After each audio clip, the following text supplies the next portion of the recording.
Semangat membara, tak kenal menyerah, Tridharma selalu siap sedia. Di mana kami berada, merah putih selalu di dada.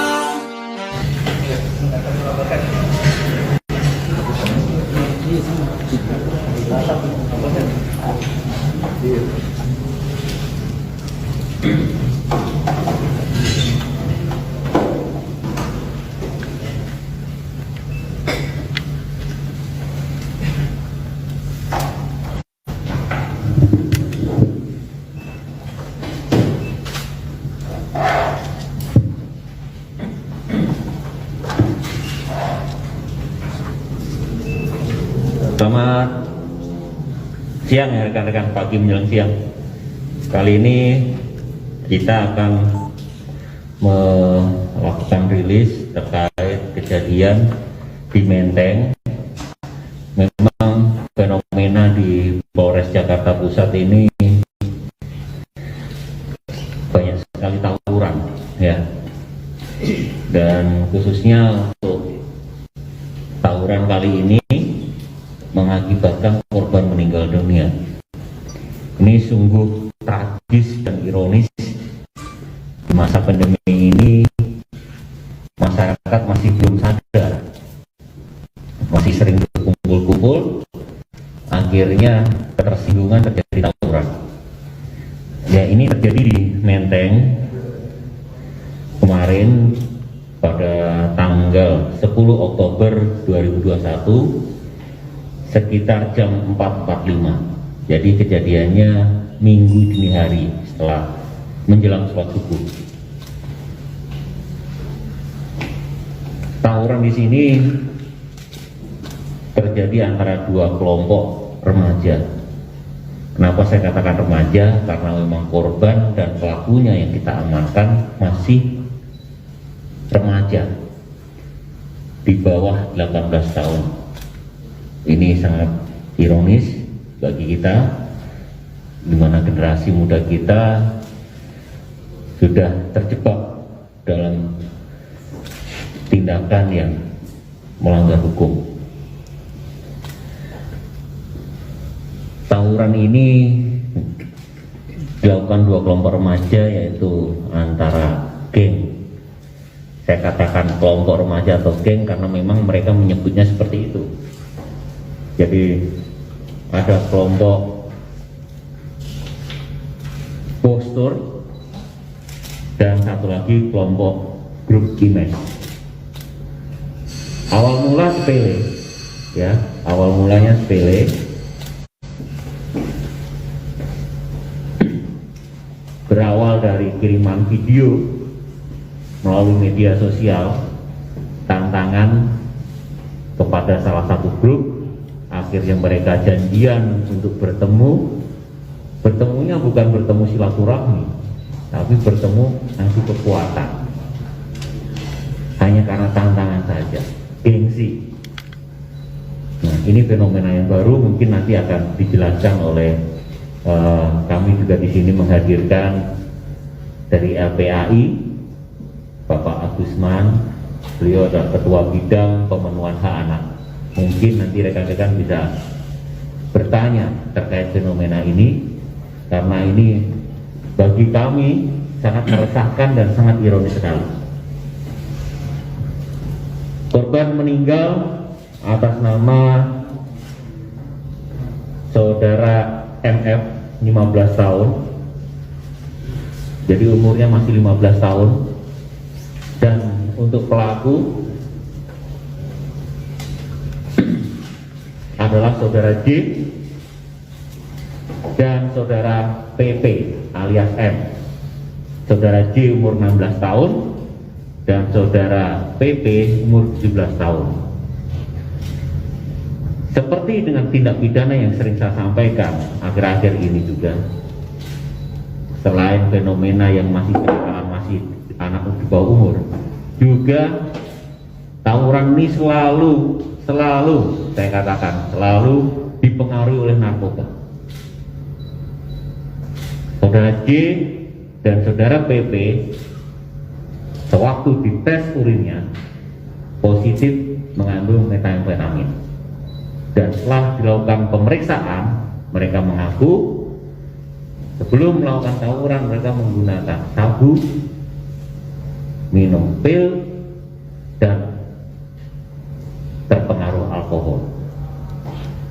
Sedih memang kalau kita katakan seperti itu, tapi ini faktanya. Jadi korelasi antara penyalahgunaan narkoba dengan tindak pidana terjadi di Polres Jakarta Pusat sangat dekat. Oleh karena itu, tidak akan dirinya untuk melakukan penangkapan ataupun penangkapan terkait dengan penyalahgunaan narkoba ini. Selanjutnya, mungkin pertama dari tadi waktu berlaras. Terima kasih. Assalamualaikum warahmatullahi wabarakatuh. Selamat siang. Selamat siang. Kita pusat ya, teman wartawan sekalian. Kita mendapatkan lagi kejadian di mana anak-anak yang menjadi pelaku dan korban dari suatu keadaan yang sebenarnya tidak layak dan tidak pantas untuk tumbuh kembang mereka secara baik. Kejadian ini semoga ke depan bisa kita minimalisir, syukur-syukur tidak ada korban lagi. Tentunya tidak saja kita bicara aspek hilirnya yang berkonsekuensi ke hukum, karena selama ini kita beranggapan setelah kejadian, nah itu kan urusannya aparat hukum. Padahal tidak. Yang paling penting dari kita adalah bagaimana kita bersama-sama berkolaborasi dalam tindak-tindak pencegahan. Nah, kami dari LPAI yang pertama memberikan apresiasi dengan kerja bersama-sama tokoh masyarakat, dengan Polsek, Babin Kantipmas dan lain-lain di lokasi sudah merespon dan melakukan tindakan penjemputan mungkin kalau untuk anak-anak, dan proses-proses hukum tentunya sesuai dengan Undang-Undang Sistem Peradilan Pidana Anak juga sudah dilalui dengan baik, didampingi juga oleh teman-teman dari Bapas ya kan, karena hak anak selama proses peradilan itu nanti harus didampingi oleh Bapas, ada pekerja sosial, kemudian juga mungkin dari pengacara. Nah, yang kedua, semoga kami juga bisa terlibat secara langsung dalam proses pendampingan selama proses-proses penyidikan dan proses peradilannya nanti. Nah, pendampingan dalam konteks baik pelaku maupun teman-temannya dan keluarga korban untuk mendapatkan bentuknya seperti apa, bisa salah satunya konseling. Mudah-mudahan itu kita bisa lakukan bersama-sama. Yang ketiga, atas kejadian ini dan di beberapa titik tentunya kita sudah bisa selama ini sudah mapping di setiap wilayah, khususnya Jakarta Pusat, mungkin daerah mana saja ya potensial terjadinya tawuran.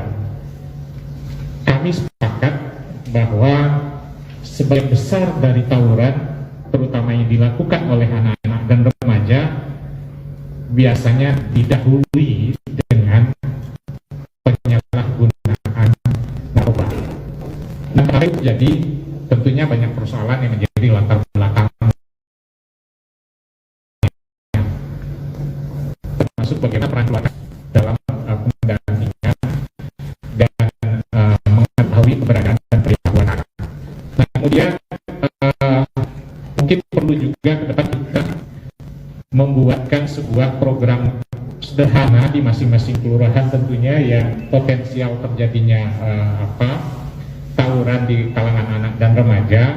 Tentunya ini harus melibatkan berbagai pihak dan mudah-mudahan bisa dimotori oleh cakupannya mungkin di kelurahan dengan 3 pilar itu ya Pak ya, Lurah, Babin Kantipmas, Babinsa, dan harus didukung oleh masyarakat, termasuk dalam ini lembaga-lembaga sosial yang bisa memberikan pendampingan ke anak-anak untuk kegiatan-kegiatan yang positif. Nah, untuk kasus ini kami berharap dan mau kerja sama dan rekan kita semua, jangan hanya kita melihat aspek hukum bukan urusan politik, tapi di balik itu ada persoalan sosial, ada persoalan dengan penyalahgunaan atau minimal penyalahtafsiran dari penggunaan misalnya media sosial, teknologi. Karena tadi kan berawal dari salah satu media sosial misalnya mengajak untuk ketemu dan terjadilah tawuran misalnya. Nah, edukasi seperti ini saya pikir sudah menjadi bagian penting dari tidak hanya kepolisian tapi LPAI, Komnas Perlindungan Anak misalnya, KPI dan lembaga-lembaga sosial yang banyak concern kepada anak-anak yang berhadapan dengan hukum, untuk kita bersama-sama depan meminimalisir dan syukur bisa hilang situasi-situasi dan keadaan-keadaan yang merugikan semua pihak, khususnya bagi anak-anak. Itu yang bisa kami sampaikan, mungkin nanti kita bisa sambil diskusi. Saya kembalikan, terima kasih Pak. Terima kasih Pak atas pencerahannya. Jadi itulah yang menjadi fenomena sekarang.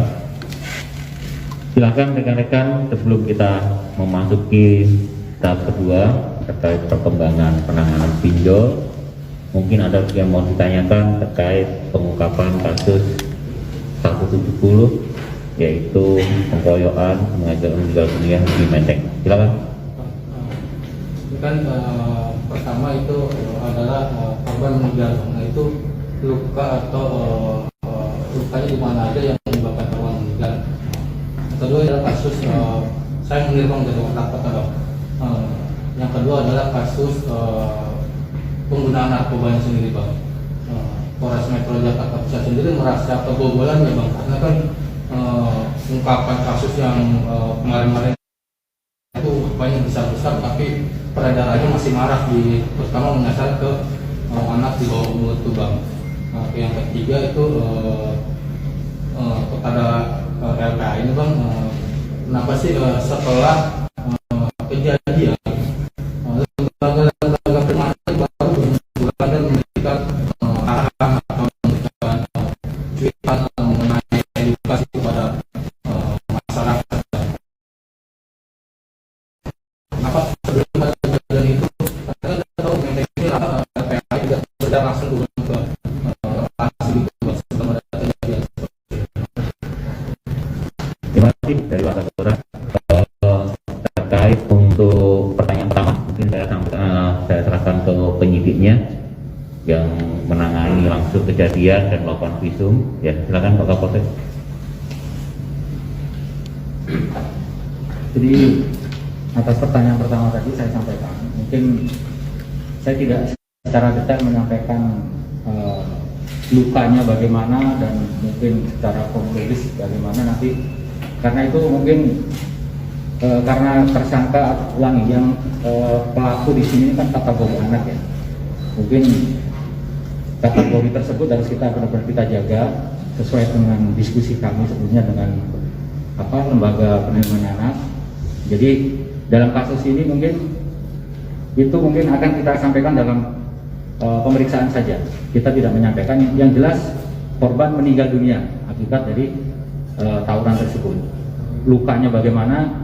Karena ini mungkin kalau kita bicarakan mungkin terlalu vulgar, mungkin seperti itu. Berikut di samping upaya-upaya yang kita lakukan sesuai pertanyaan tadi, kita juga setelah kejadian bahkan sebelumnya, kita dari pihak kelurahan terutama 3 pilar, kita setiap hari juga tidak pernah berhenti-hentinya melakukan himbauan-himbauan. Termasuk situasi saat ini yang lagi pandemi, kita juga sering melakukan pertemuan, bahkan kita mengumpulkan para perangkat-perangkat kelurahan tersebut. Dan pada kaitan dengan kasus ini, pada tanggal 17 kemarin, agar kita clearkan atau mesamakan persepsi dengan tujuan maksud tidak terulang kembali kasus-kasus balasan atau yang lain-lainnya, kita dari pihak Polsek Metro Menteng melakukan pertemuan di kantor kelurahan, di mana dihadiri oleh perangkat kelurahan termasuk Pak Lurahnya, berikut ketua RW di Menteng, di mana tempat tinggal daripada korban dan pelaku, termasuk ketua-ketua yang dituakan atau FKDM, termasuk Dewan Kota juga, yang mungkin dalam sehari-hari berkaitan dengan kehidupan yang ada di Menteng tersebut, terutama yang berkaitan dengan penanganan anak tersebut. Di dalam pertemuan tersebut kita mengambil poin bahwa kejadian tersebut adalah kesalahan yang tadi seperti disampaikan dari pihak LPAI, yaitu tanggung jawab peranan daripada orang tua. Nah, di sini kita galakkan kembali, kita tekankan kembali peranan-peranan orang tua, kesadaran orang tua untuk pengawasan terhadap anaknya masing-masing. Mungkin demikian. Jadi begini Mas, jadi intinya akibat tawuran itu dengan barang bukti yang kita temukan, bahwa barang bukti itulah yang menyebabkan luka yang mengakibatkan meninggal dunia, itu saja ya. Yang kedua terkait dengan kalau dikatakan Polres Metro Jakarta Pusat kebobolan, saya katakan tidak. Bahkan kita sudah berhasil seperti yang kita ungkap pada bulan April, Juni kemarin, ungkap sampai beratus-ratus kilo, bahkan bersama Polda sampai 1,2 ton sabu yang kita amankan. Berarti itu memotivasi kami bahwa kita Polres Metro Jakarta Pusat sangat berkomitmen untuk memberantas peredaran narkoba di wilayah Jakarta Pusat. Karena apa? Karena efek dari penyalahgunaan narkoba ini meningkatkan angka kriminalitas. Nah, itulah yang kita fokuskan di sini. Memang kita ketahui bahwa peredaran narkoba sekarang bukan hanya kejahatan biasa, tapi kejahatan yang sudah menyangkut transnational crime, baik itu dan juga menyangkut organized crime. Jadi penanganannya pun juga sangat serius. Dan ini membantu memotivasi kita untuk tetap bekerja keras, berusaha sekuat tenaga untuk memberantas penyalahgunaan narkoba maupun peredaran narkoba yang di wilayah Jakarta Pusat. Itu mungkin jawaban yang kedua. Untuk jawaban yang ketiga mungkin yang berkompeten dari LPAI. Ya, terima kasih. Pertanyaannya cukup bagus. Kenapa setelah ada kasus gitu kan? Jadi gini, yang dilakukan LPAI dan di bawahnya kan di provinsi ada LPA, kemudian kalau Jakarta di setiap kota ada LPA kota. Nah, yang kita lakukan adalah memberikan edukasi. Itu sebenarnya sudah berlangsung secara masif dan rutin dilakukan. Bentuknya seperti apa? Kalau di kalangan anak-anak, kalau khususnya termasuk Jakarta, ada forum anak wilayah, forum di setiap kota. Mereka juga menjadi bagian dari kampanye pencegahan yang terkait dengan anak yang berhadapan dengan hukum. Salah satunya tawuran. Nah, kemudian kalau di DKI kita juga, kalau Pemda kan punya pos pengaduan yang terkait dengan psikologis, misalnya di sekian titik di rumah susun dan air Petra, masyarakat bisa menggunakan fasilitas itu sebagai langkah awal melaporkan kejadian-kejadian atau potensi kejadian yang akan muncul terhadap anak yang ada di wilayah. Nah, kemudian bagaimana dengan yang sudah terjadi? LPA membantu pendampingan, misalnya kalau yang masih proses hukum, mereka dititipkan di Balai Handayani misalnya, di Babuapus dengan Kementerian Sosial. Nah, pendampingan psikologis tidak saja LPAI yang berjalan, tapi kami ini menggunakan jaringan kerja.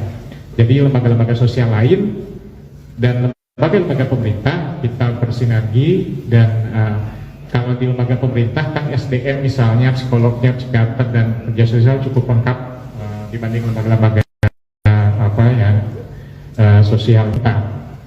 Nah, itu yang kita lakukan. Tentunya ini belum optimal kalau terkait dengan potensi tawuran. Nah, bagaimana dengan latar belakang, salah satunya pengguna narkoba yang belum sebelum kejadian adalah bagaimana kita juga bisa mengedukasi anak-anak untuk terhindar dari jeratan narkoba.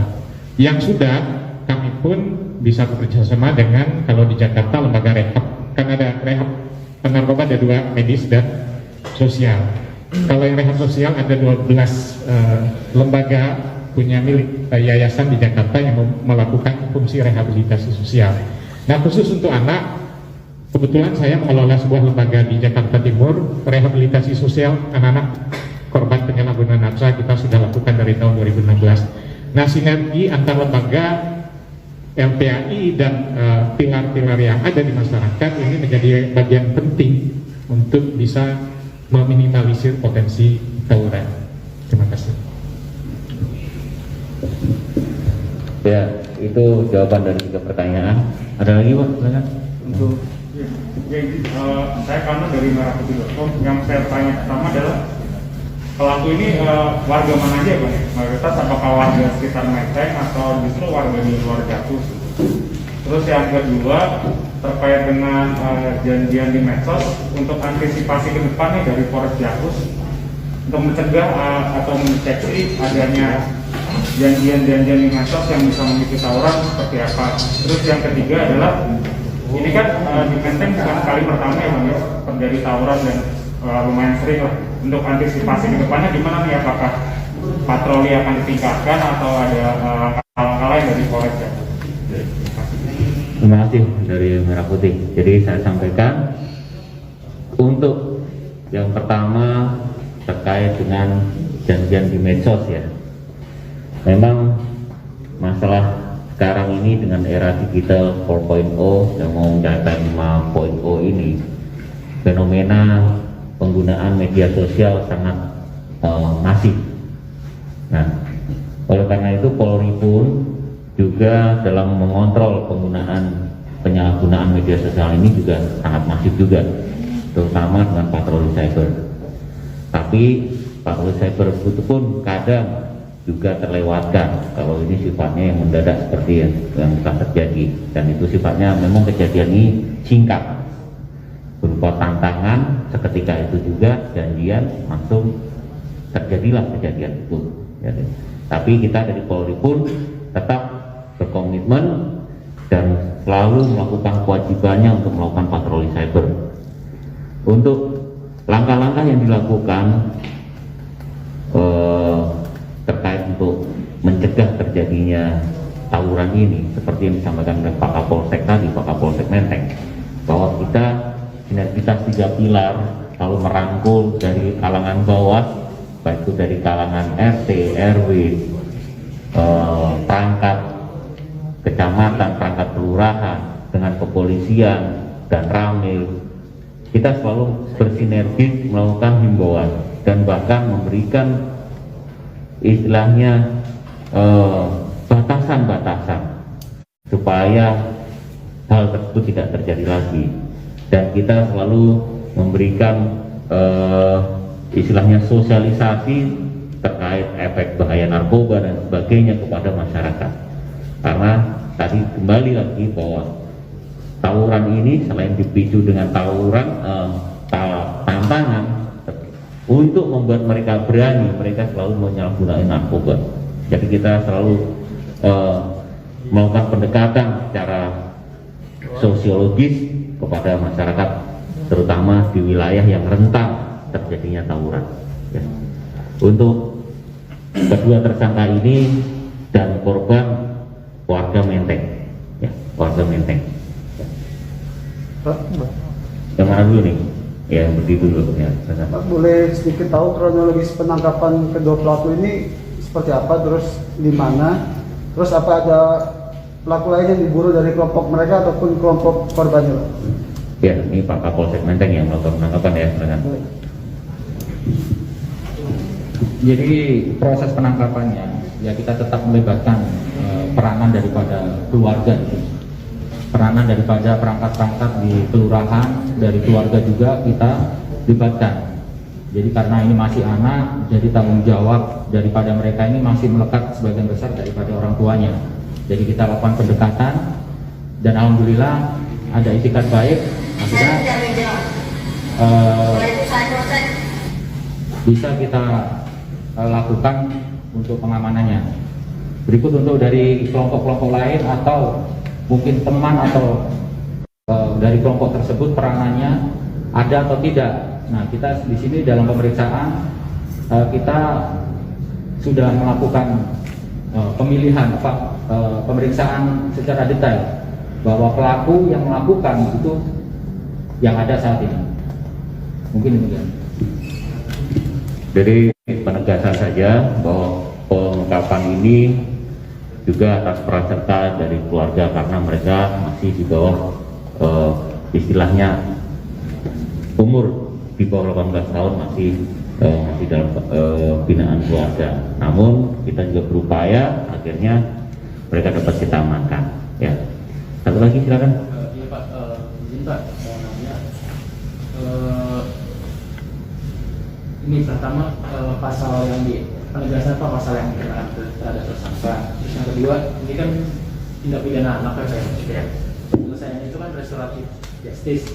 Apakah ini akan tidak menghilangkan maksudnya menyampingkan tersangka di masyarakat? Karena ini dibilang memakai narkoba itu pada kelaparan dan narkobanya.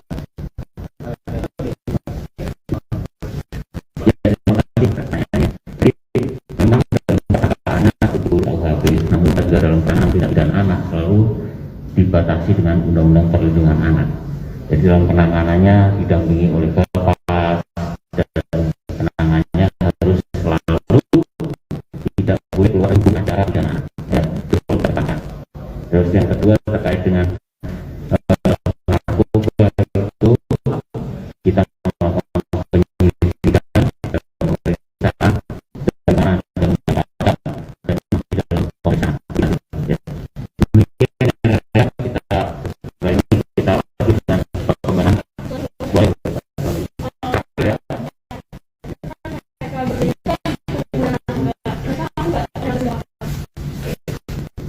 pemeriksaannya yang Mereka menggunakan narkoba masih baru. Jadi pemeriksaan mungkin sekitar 1 bulanan.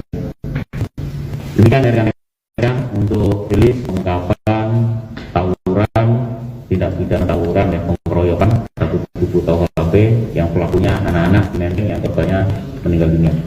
Selanjutnya kita akan rilis perkembangan penanganan kasus pinjol di Polres Metro Jakarta Pusat.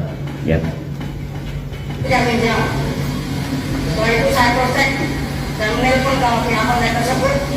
Saya dikatakan oleh pihak online tersebut.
Ya, rekan-rekan, itu fenomena yang terjadi dengan pinjol yang meresahkan masyarakat.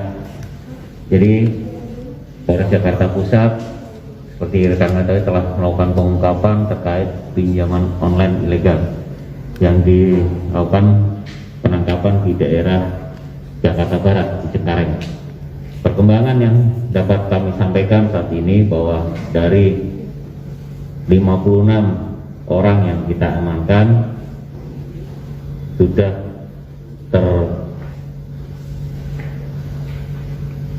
terperiksa dan ditingkatkan statusnya sebagai tersangka banyak 6 orang, yaitu yang pertama saudara Ika ya, I besar K besar, perannya adalah debt collection atau penagihan. Kemudian saudara saudara JS ya, saudara JS selaku leader. 3 saudara NS selaku supervisor.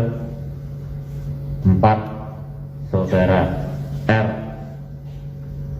RRL selaku debt collection atau penagihan. 5 saudara HT selaku leader, dan 6 saudara MSA selaku reporting. Dari ke-6 tersangka ini kita naikkan statusnya ke tersangka dan dilakukan penahanan sejak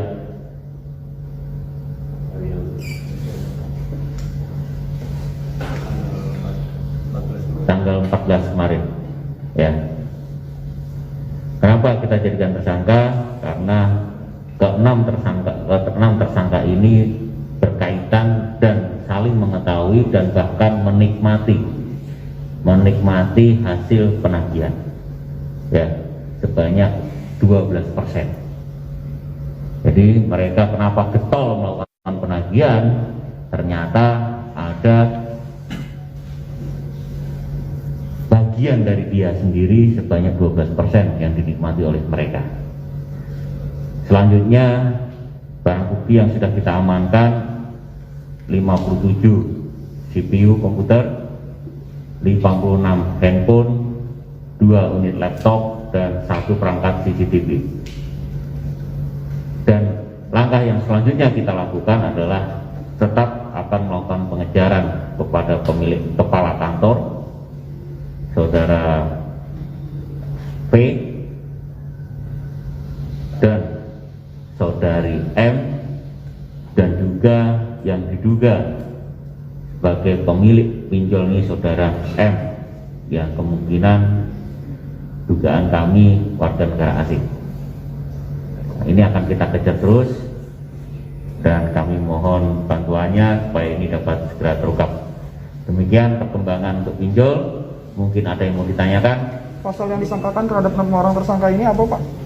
Pasal yang dipersangkakan adalah pasal 29 junto pasal 4 ayat 1 Undang-Undang RI nomor 44 tahun 2008 tentang pornografi, dan atau pasal 45 ayat 1 junto pasal 27 ayat 1 tentang ITE junto pasal 55 ayat 1 dan pasal 56 KUHP. Ya, jadi ada 2 undang-undang yang kita pakai. Yang pertama tentang pornografi, yang kedua adalah tentang ITE. Total jumlah korbannya ada berapa, Pak? Dan kedua, itu kan ada pornografi, Pak. Bisa dijelaskan tuh Pak, modus-modus dia soal pornografi itu seperti apa? Saya rasa sudah kita jelaskan yang dulu ya, waktu rilis pertama terkait pornografi, yaitu perkataan-perkataan kotor dan menampilkan video-video itu, dan itu sudah dijelaskan oleh Kabid Humas kemarin ya. Ya itu jelas sama tuh modusnya ya. Nilai transaksinya berapa sih Pak untuk pinjol itu? Kemudian tadi kan Bapak bilang 12% itu setara berapa Pak? Setara berapa Pak digajinya mereka, Pak? Satu.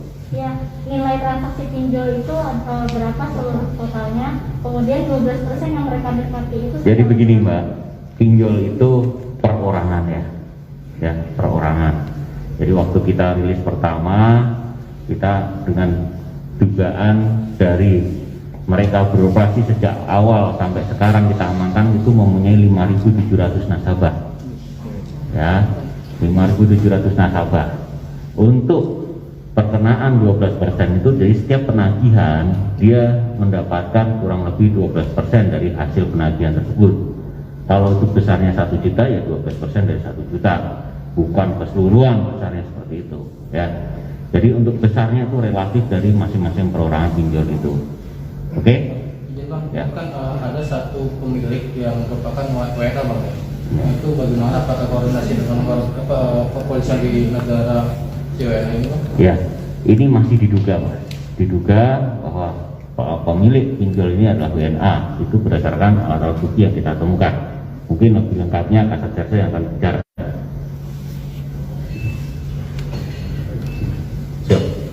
Baik, jadi untuk dugaan terhadap WNA karena ditemukan ada bukti-bukti percakapan di grup pengurus pinjol ini, ada bahasa-bahasa asing, kemudian ada translator. Nah ini makanya kami akan kembangkan untuk kedepannya. Terima kasih. Itu negaranya negara mana? Masih kita dalami Mas ya, kita nggak bisa spesifik ya. Nanti kita akan dalami kalau kita temukan apakah betul itu WNA atau mungkin bukan WNA tapi berkomunikasi dengan bahasa asing. Ya. Dan lagi cukup ya? Untuk operasional kantornya ke depan gimana tuh kalau kapal di lokasi dibekukan atau gimana Pak? Jadi untuk legalitas atau operasional pinjol itu kan berkaitan dengan OJK. Nanti kita akan koordinasikan dengan OJK selaku lembaga yang mempunyai kewenangan terhadap operasional pinjol termasuk. Ya, jelas ya bahwa ini keterkaitan dengan antar lembaga. Jadi kita di sini melakukan penindakan berdasarkan atas laporan masyarakat terkait keresahan masyarakat dengan penyalahgunaan pinjol ini. Ya, terima kasih rekan-rekan. Saya tutup. Wassalamualaikum warahmatullahi wabarakatuh. Waalaikumsalam.